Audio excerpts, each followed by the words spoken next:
Olá, me chamo Fidel Soares, sou sócio do escritório Dantas e Soares Advogados. Sou advogado com especialização em direito de família e sucessões. Antes de ver este vídeo, considere o seguinte. Busquei desenvolver o assunto de forma descontraída, leve e simples, visando apenas e tão somente orientar nossos clientes que buscam informações claras e precisas sem o juridiquês que nós advogados normalmente usamos. Então a função deste vídeo explicativo é ser didático e ao mesmo tempo claro e objetivo. Sabemos que infelizmente ainda existem pais e mães que usam os filhos como uma arma para atingir aquele que era companheiro ou companheira e hoje é apenas pai ou mãe. Isso porque muitos relacionamentos acabam e as mágoas ainda continuam, e os desavisados colocam seus sentimentos à frente dos interesses dos próprios filhos, inviabilizando quase sempre a convivência do genitor que não mora mais com a criança. Por vezes é caso do genitor que ficou morando com a criança não deixar sequer o outro ter o direito de convivência com a sua prole. Daí que surgem os litígios e os problemas inerentes à guarda e o direito de convivência com os filhos. De 10 clientes que entram em contato conosco para tratar sobre assuntos ligados à guarda, visitas e temas afetos à convivência dos filhos, 8 não sabem sequer diferenciar o que é a guarda e os seus tipos, e a correlação com as questões de fixação de visitas, criando uma confusão gigantesca sobre o assunto. O que vimos é o seguinte, mas muita gente mal informada por aí. Perguntas como, com a guarda compartilhada não preciso pagar pensão, né, doutor? Eu quero pedir a guarda compartilhada do meu filho de 1 ano. Quero que fique uma semana comigo e outra semana com a mãe. Posso, doutor? Eu não tenho uma boa convivência com minha ex-mulher ou meu ex-marido. Por isso, me disseram que a guarda não pode ser compartilhada. Tá certo isso? O meu filho mora com a mãe e ela não me deixa visitá-lo. Ela tem esse direito? Pois é, chega de dúvidas e achismos. Vou explicar certinho para vocês, como disse, de forma didática e objetiva. Então vamos por partes. A primeira coisa que precisamos saber é que raios significa guarda. E a resposta é a seguinte. Guarda nada mais é que um termo, um documento expedido por um juiz de direito através de um processo judicial, dizendo que aquela criança ou adolescente está sob sua responsabilidade legal. Observe que todos que detêm a guarda têm direitos e deveres. Direitos de escolhas de como melhor criar a criança e deveres de zelar pelo melhor interesse desta. Olha, se você é do ramo, advogado ou estudante de direito, então este vídeo muito provavelmente não é para você, pois aqui vamos buscar explicar de forma simplificada, prática e assertiva como funcionam tais institutos. Pois bem, então significa dizer que se eu não entrar com o processo e não tiver um documento falando sobre a guarda, eu não tenho a guarda mesmo sendo um filho, mas ele sempre morou comigo, então ele está sim sob minha guarda, não é isso? Vou responder essa pergunta de uma forma bem curta. Não. Espere, vou explicar. Neste caso, você não tem a guarda de seu filho. Se você não solicitou a guarda judicialmente, então você possui direitos sobre os poderes familiar. E o que é esse poder familiar? No que difere da guarda?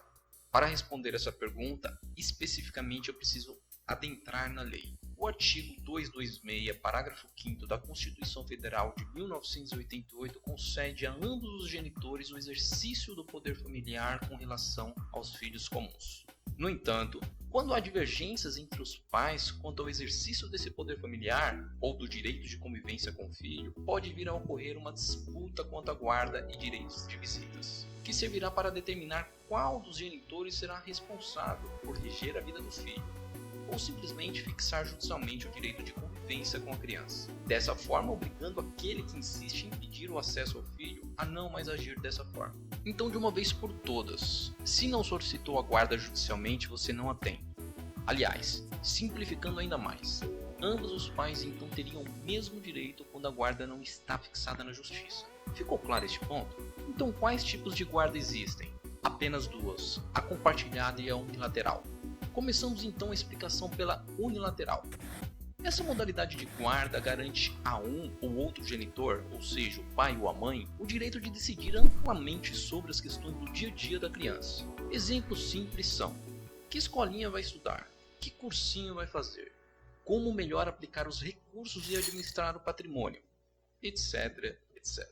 Ou seja, todas as decisões que normalmente o pai ou mãe tomam quando moram juntos será tomada por um só. Mas e quem não tem a guarda, então não pode falar e fazer nada para auxiliar a criação da criança? Pode e deve. A fiscalização nessas tomadas de decisões são incumbência daquele que não detém a guarda e que não mora mais com a criança, pois mesmo não tendo a guarda compartilhada e a guarda sendo unilateralmente de outra pessoa, se você é pai ou mãe ainda assim tem poder familiar, como explicado acima. Então, se você não possui a guarda e a outra pessoa possui unilateralmente, o seu dever e obrigação é fiscalizar a forma que o outro está agindo para com seu filho. E caso entenda que há algo de errado sendo feito de forma a prejudicar a criança, poderá sim opinar no que necessário. E se suas opiniões não forem acatadas pela outra parte, se essas forem no melhor interesse da criança, claro, poderá utilizar de medidas judiciais para fazer valer o seu poder familiar, que mesmo sem a guarda ainda persiste. Mas isso é assunto para outro vídeo, certo? Ok, e a guarda compartilhada? Qual que é a diferença da unilateral? Esqueça tudo que leu e viu sobre guarda compartilhada antes deste vídeo. Vou simplificar ao extremo. Sabe a guarda unilateral explicada acima? Então, a compartilhada é a mesma coisa. O que muda é que ambos os pais detêm o mesmo direito e dever. Simples, né? Espera, você pode até ter se confundido com essa, né? Permita-me explicar. A compartilhada nada mais é que o direito de ambos fazerem e opinarem em consenso como todas as decisões serão tomadas para a criação do filho, como se ainda estivessem morando juntos. Exemplos simples são: mãe e pai detêm a guarda compartilhada. Mesmo que o filho more apenas com a mãe, supondo que esta decida trocar de escolinha, por exemplo, na guarda compartilhada o pai deverá ratificar e concordar com a escolinha escolhida pela mãe. Mãe decide uma religião para o filho seguir, pai deve ratificar. Mãe decide um cursinho, pai deve ratificar. E assim por diante. Então, as escolhas do dia a dia da criança, no caso de guarda compartilhada, devem ser tomadas em conjunto. Isso mesmo se a criança morar com um só. Muitos clientes têm a seguinte dúvida: mas então eu posso também compartilhar o tempo com meu filho? Metade comigo e outra metade com outro genitor, não posso? A resposta também é bem simples. Não é bem assim. Daí que vem 90% das confusões sobre guarda compartilhada. Guarda não é o tempo com a criança, e sim as decisões, obrigações, direitos e deveres sobre a mesma.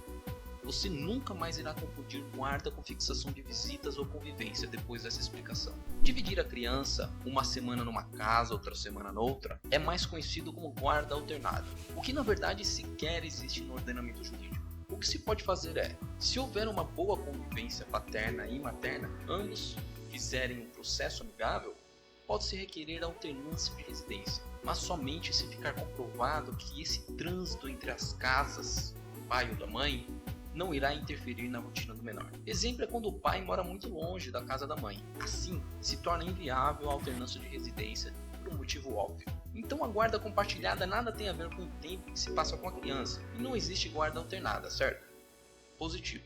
A guarda não se confunde com visita e tempo de convivência com o filho, e sim com a criação propriamente dita. Daí você pode me perguntar: então como que eu faço para conviver com meu filho se nem a guarda compartilhada me dá esse direito? A resposta também é bem simples. Por isso que em quase todos os processos de guarda já pedimos a fixação de visitas e a convivência. Daí você pode me perguntar novamente: e por que isso? Por que não é liberado eu pegar meu filho quando eu quiser, já que a guarda é compartilhada e eu tenho poder familiar também, como você disse? E a resposta é mais simples ainda.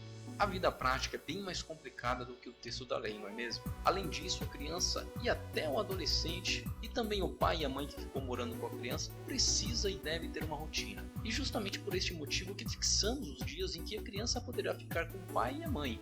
Veja, não há nada que impeça do pai ou a mãe combinarem algo diferente, e até mudar os dias que estão estipulados no papel. Mas venhamos e convenhamos, quantos destes processos é feito por meio de um acordo amigável, hein? Quer que eu diga, cerca de 15%, infelizmente.